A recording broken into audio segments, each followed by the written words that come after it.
Hello, Ken Roth again with Part 11B. The last time that I had to deal with Judge Barber was back in 2001, 2002. Oh, and I want to point out that my daughter I was mistaken. My daughter was not 10 months old. She was a year and a half. I apologize for the confusion.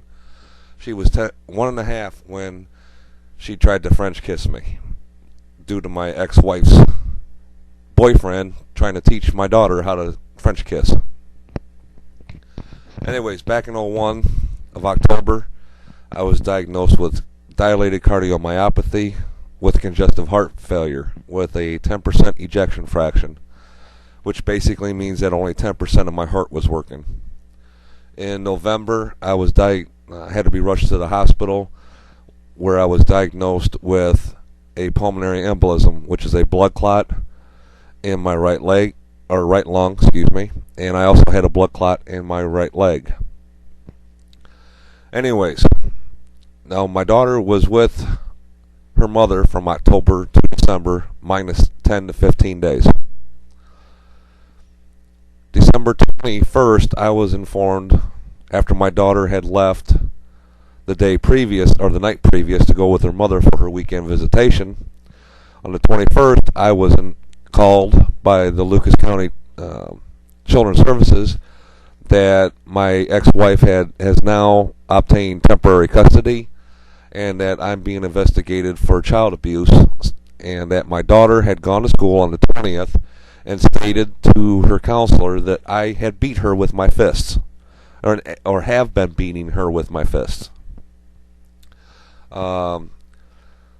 They took my daughter to the doctor where she had a full physical exam and her body was checked by the physician, and he found that there was no marks, no cuts, no bruises, no scrapes, no abrasions, nothing. Not one sign of abuse was on her.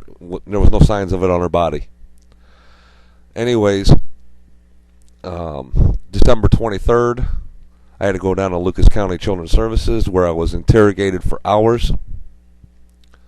And 2 weeks later, I called that investigator, and he told me that after he had completed his investigation and he was marking the investigation as unsubstantiated, meaning that there was no proof, there was nothing there to sustain this alleged crime that I committed. Now, 2 weeks after that, we went to court, and the report had been changed to probable, which I argued with the judge, stating no, it was supposed to be marked unsubstantiated. That's what the investigator told me. Anyways, Judge Barber already knew this due to the fact that he called Lucas County Children's Services and talked to my investigator's superior, which I found out later, and that the investigator that had questioned me was told by his supervisor that he needed to switch it from unsubstantiated to probable, meaning, this person, this lady that is his supervisor, never even met me, never even talked to me, but yet she forced him to switch it to probable. And if you think about it, my daughter was with my ex-wife from October to December, and my daughter waited until December to state that I had allegedly was beating her with my fists, and yet there was no marks, none whatsoever, no signs of abuse anywhere. And not only this, but my daughter was caught in lies at school by her teachers. And her teachers, there was actually a parent-teachers conference with me and my daughter's instructor, and we had to discuss about these lies. Also, she had been caught in many lies with my family and to me, in which she was caught and punished by grounding.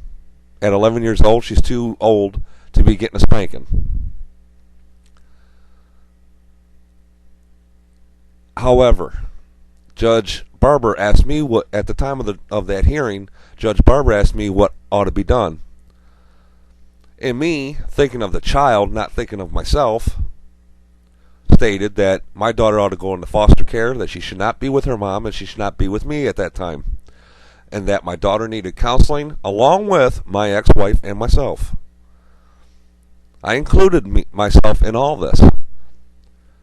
And I said counseling would be the best thing to help with my daughter with her lie, stop her lying, and for her mother and me to find a way, to learn a way to be able to get along for my daughter's sake.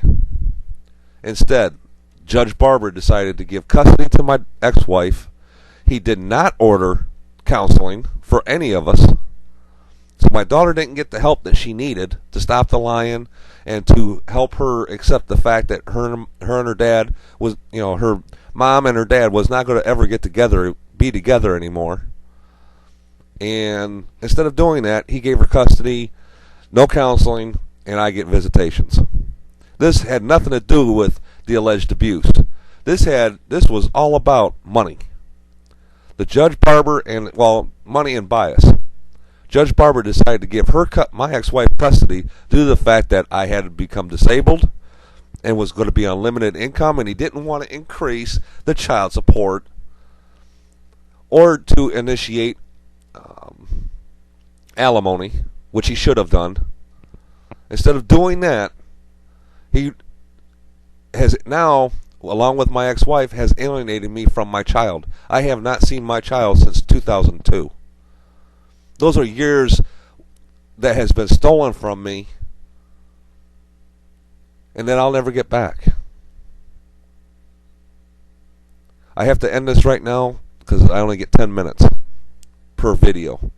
There will be an 11C in just a few minutes. Thank you.